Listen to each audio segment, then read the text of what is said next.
Shalom saudara-saudara yang dikasihi dalam Tuhan Yesus Kristus.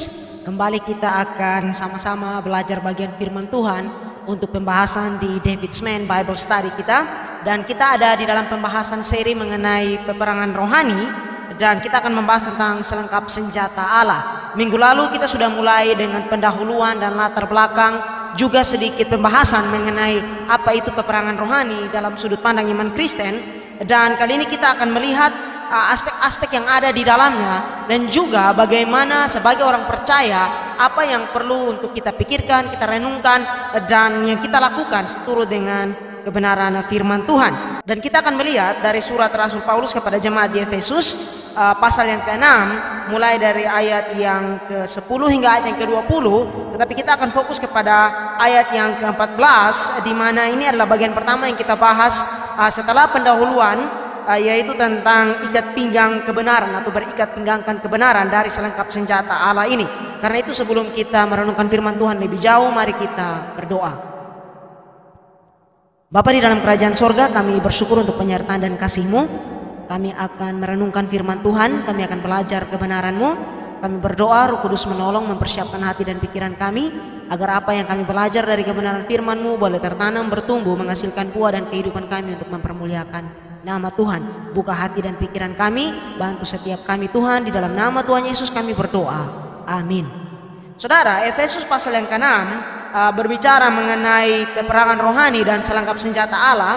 Dan di sini seperti tadi saya katakan bahwa kita akan melihat pembahasan utama dari ayat yang ke-14 dari seri pembahasan mengenai peperangan rohani ini. Dan di sini pada pembahasan sebelumnya kita sudah melihat tentang apa itu peperangan rohani dan bagaimana sebagai orang percaya kita terlibat di dalamnya. Dan dalam Alkitab kita melihat bahwa tantangan yang datang kepada kehidupan kita berhubungan dengan peperangan rohani ini mencakup 3 hal: dunia, kedagingan, dan iblis. Dan dalam suratnya ini Paulus menunjukkan bahwa persekutuan kita dengan Kristus membawa kita kepada konflik dengan iblis.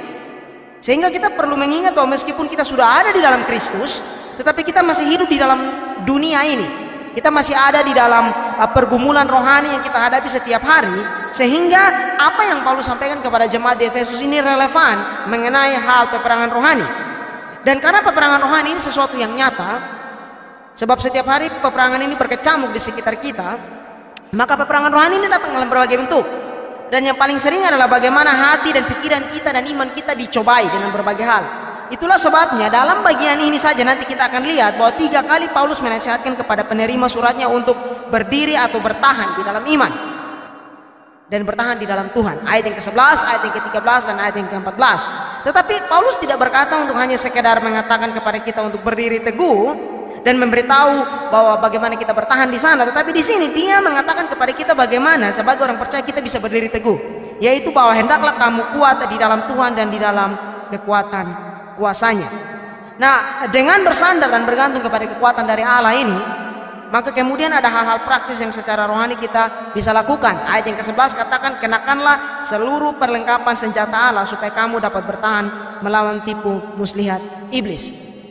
Dan satu hal yang perlu kita pahami bahwa gambaran yang Paulus berikan di sini adalah satu metafora, atau dalam hal ini membandingkan aspek-aspek jasmani kepada hal-hal rohani untuk bisa dipahami dengan lebih baik dan ditarik penerapan serta membuat penegasan kepada pesannya.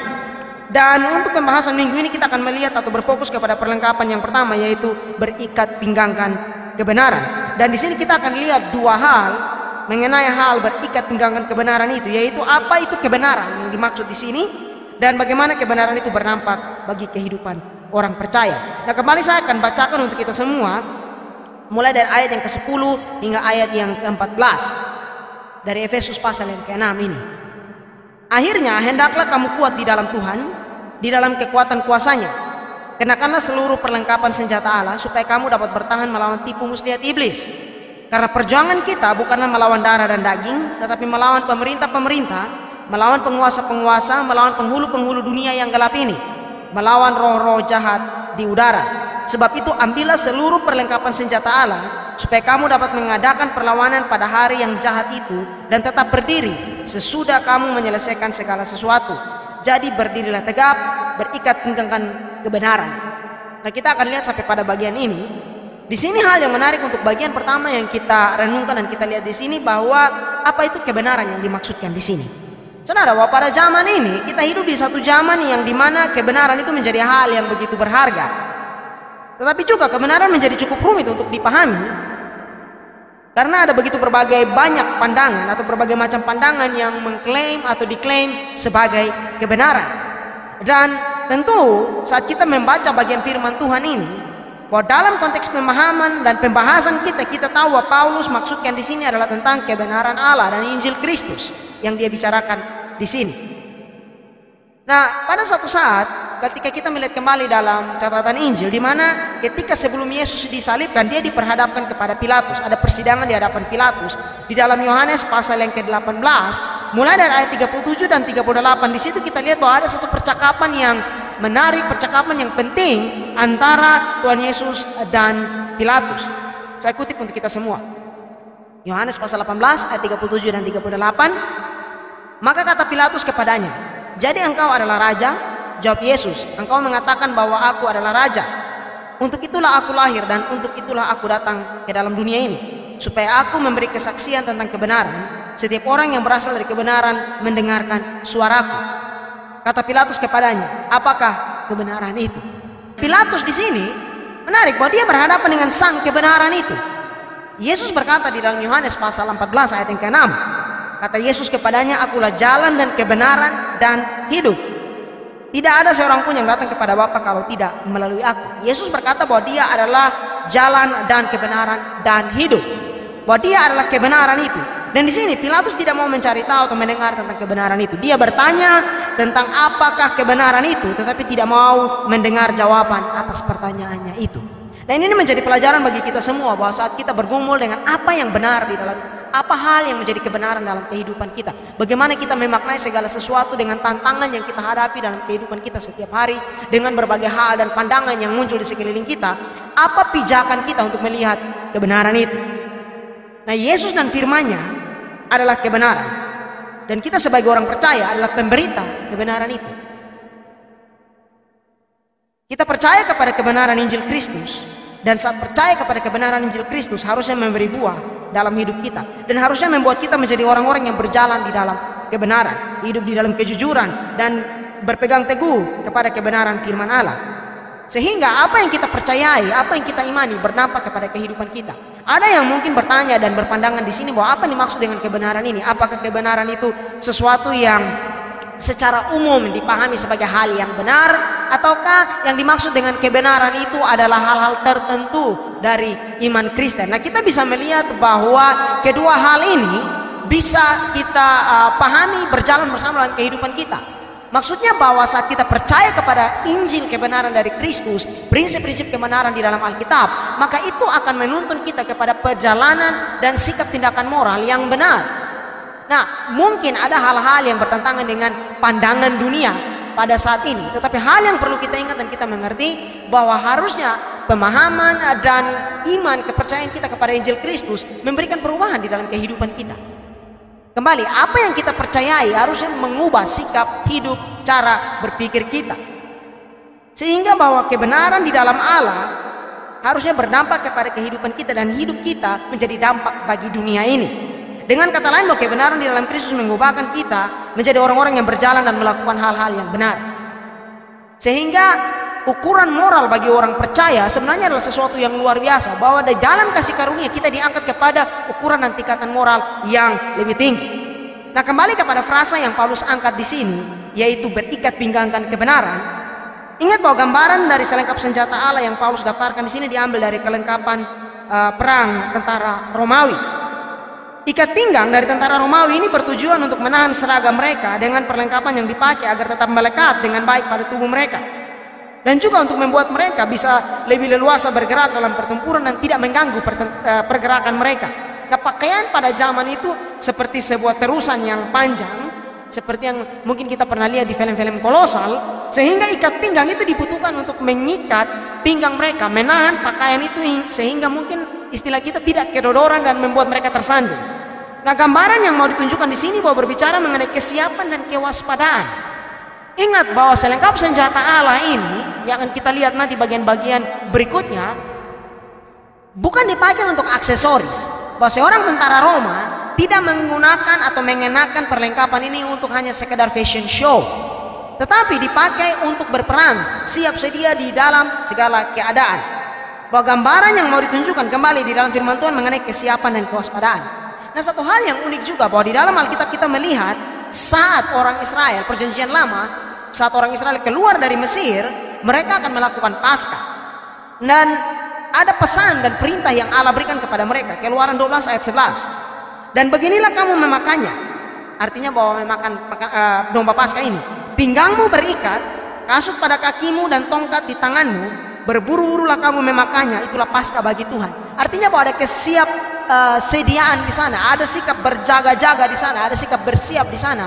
Untuk waspada, untuk segera bergerak melakukan apa yang Tuhan panggil untuk kita buat. Nah, pesan yang kuat di sini bahwa untuk bisa berdiri teguh di dalam peperangan rohani, kebenaran Injil Kristus menjadi penopang dan menjaga hati dan pikiran kita.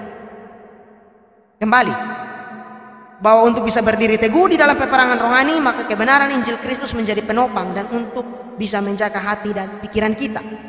Kita perlu berpegang kepada kebenaran Injil ini, seolah bahwa kebenaran itu terikat kuat pada pinggang kita. Dan berbicara mengenai hal ini, mungkin saya ingin tarik kepada ilustrasi yang bisa kita lihat pada zaman dan masa kita pada saat ini, di mana bahwa hati dan pikiran kita harus siap dan waspada. Sebagai contoh, ada sabuk pengaman di mobil atau di pesawat. Gunanya untuk apa? Yaitu untuk menjaga kita dari berbagai benturan-benturan yang terjadi. Sehingga mungkin kita tarik ke dalam pandangan rohani bahwa ikat pinggang kebenaran ini juga menolong dan menjaga kita dari berbagai benturan-benturan mental, iman, hati dan pikiran kita. Dan menarik bahwa pesan yang sama juga Tuhan berikan di dalam Lukas pasal 12 ayat 35, bahwa kita perlu untuk bersiap-siap, berjaga-jaga dalam hati dan pikiran kita. Artinya bahwa hal tentang kebenaran Injil Kristus menjadi hal yang penting dalam perjalanan kehidupan orang percaya, terutama di tengah arus perkembangan dunia yang terkadang menyerang iman kita dengan berbagai pandangan yang ada. Bagaimana kita melihat segala sesuatu dengan sudut pandang yang alkitabiah. Nah, saudara, di sini satu hal yang menarik. Saya mengutip dari C.S. Lewis. Dia mengatakan bahwa dia percaya kepada iman Kristen sebagaimana dia percaya matahari terbit. Bukan saja dia melihat matahari itu, tetapi bahwa lewat matahari itu dia melihat segala sesuatu. Artinya bahwa dengan kata lain, bagaimana kita melihat dunia ini, bahwa kacamata Injil menjadi hal yang terpenting untuk kita menilai dan melihat zaman ini. Dan satu hal yang penting bahwa kebenaran firman Tuhan harusnya menjadi pokok pegangan kita. Kembali, ada berbagai macam pandangan yang datang dan ada berbagai hal yang datang dalam kehidupan kita, dan bagaimana kita melihat itu dan mencerna itu semua. Ukuran apa yang kita pakai di sana? Sebagai orang percaya, Alkitab menjadi otoritas tertinggi di dalam kehidupan kita dalam hal itu. Nah, ini bagian pertama yang kita melihat dari hal tentang berikat pinggangkan kebenaran itu, bahwa kebenaran Allah, kebenaran Injil Kristus harusnya melekat kepada kita seperti ikat pinggang yang melekat kepada kita, menopang pakaian kita, dan di sini menopang kehidupan kerohanian kita. Artinya bahwa dengan dasar dari kebenaran itulah kita melihat dunia ini, kita melihat bagaimana sikap dan langkah kehidupan kita. Lalu hal yang kedua, yaitu bagaimana kebenaran Allah dan Injil Kristus mempengaruhi kehidupan kita sebagai orang percaya. Ini mungkin kita bisa tarik sebagai aplikasi di sini. Bahwa dengan menyadari akan pentingnya kebenaran Injil Kristus, hal itu harusnya mengubahkan hati dan pikiran kita. Dengan menyadari akan pentingnya kebenaran Injil Kristus, hal itu kiranya mengubahkan sikap hati dan pikiran kita. Bahwa sebagai orang percaya, firman Tuhan adalah otoritas tertinggi dalam kehidupan kita. Sola Scriptura. Bagaimana kita menilai dan memandang segala sesuatu kiranya dalam terang kebenaran firman Tuhan. Penulis Ibrani berkata demikian dalam Ibrani 4 ayat yang ke-12. Sebab firman Allah hidup dan kuat dan lebih tajam daripada pedang bermata dua manapun. Ia menusuk amat dalam sampai memisahkan jiwa dan roh, sendi-sendi dan sumsum. Ia sanggup membedakan pertimbangan dan pikiran hati kita. Jadi bagaimana langkah hidup kita kiranya meneladani Kristus Tuhan kita yang adalah sumber dari kebenaran itu. Dan di sini pijakan kita jelas. Nah, hal yang perlu kita ingat bahwa pentingnya kebenaran firman Tuhan ini melekat pada kehidupan kita. Karena apa? Musuh kita adalah pendusta. Iblis adalah pendusta. Yesus sendiri berkata di dalam Yohanes pasal 8 ayat 44. Iblislah yang menjadi bapamu dan kamu ingin melakukan keinginan-keinginan bapamu. Ia adalah pembunuh manusia sejak semula dan tidak hidup dalam kebenaran. Sebab di dalam dia tidak ada kebenaran. Apabila ia berkata dusta, ia berkata atas kehendaknya sendiri, sebab ia adalah pendusta dan bapa segala dusta. Sehingga jelas bahwa kita membutuhkan kebenaran firman Tuhan ini untuk yang pertama mengenal Allah lebih dalam, melihat karakter Allah, melihat keindahan dan keagungan karakternya, dan yang kedua menolong kita dari tipu daya dan muslihat iblis. Ini menolong kita untuk melihat bahwa kebenaran Allah adalah segala-galanya dalam kehidupan kita. Nah, berpegang pada kebenaran Allah juga memberikan keyakinan yang kuat untuk hati kita. Saya mengutip dari John Stott. Dia mengatakan bahwa bila prajurit mengikat pinggangnya dengan kuat, maka ikatan yang kuat itu memberinya rasa percaya diri. Bahwa saat kita melangkah di dalam kebenaran firman Tuhan, di dalam kebenaran Injil Kristus, kita melangkah dengan penuh keyakinan. Mengapa? Bahwa aspek iman menjadi sesuatu yang penting di sini untuk kita lihat. Bahwa dengan beriman kepada kebenaran Allah, kita percaya kepada pekerjaan, kedaulatan, dan bagaimana Allah menolong kehidupan kita. Meskipun ada berbagai hal dan tantangan yang ada di depan kita yang akan kita hadapi, tetapi bahwa kita berpegang kepada kebenaran itu, maka kita bisa melangkah dengan penuh keyakinan. Inilah yang menjadi pembeda bagaimana menanggapi pergumulan, menanggapi masa-masa sulit antara orang percaya dan bukan orang percaya. Nah, saudara, perhatikan bahwa orang percaya menghadapi pergumulan dengan melihat bahwa Allah itu berdaulat, dan dengan keyakinan itu, keyakinan akan kebenaran itu, kebenaran janji firman Tuhan, kita bisa melangkah dengan percaya diri di sana. Dan yang terakhir, satu hal yang perlu kita lihat bahwa dalam hal selengkap senjata Allah ini adalah bagaimana semua ini menunjuk kembali kepada Kristus. Kekeliruan yang cenderung terjadi bahwa mungkin ada yang melihat bahwa saat kita mengenakan perlengkapan selengkap senjata Allah ini, kemudian berjuang untuk merebut kemenangan rohani itu dengan kekuatan kita sendiri. Nah, benar bahwa dalam kehidupan kita di dunia ini ada pergumulan, ada peperangan rohani yang kita hadapi. Tapi yang perlu kita lihat bahwa gambaran besarnya adalah Kristuslah pahlawan yang gagah perkasa itu. Bahwa seperti saya katakan tadi, dia sudah menaklukkan iblis, dunia, dan dosa. Dan kita bergantung kepada dia. Bahwa kemenangan itu sudah dia rebut. Di dalam Mazmur pasal 24 ayat yang ke-8, ada catatan yang menarik di sana. Dikatakan bahwa siapa itu raja kemuliaan? Tuhan jaya dan perkasa, Tuhan perkasa dalam peperangan. Dan Alkitab berulang kali menggambarkan, terutama dalam perjanjian lama, bagaimana Allah berperang bagi orang Israel. Sehingga kita melangkah dari kemenangan, kita bergantung kepada dia. Bahwa kita masuk ke dalam pergumulan, tapi kita tahu bahwa kita berjalan di dalam Tuhan. Yesus sudah memenangkan itu semua bagi kita. Sehingga ketika pergumulan dan pencobaan itu datang, masa sulit, masa sukar itu tiba, kita tahu bahwa kita bergantung dan berjuang di dalam kebenaran.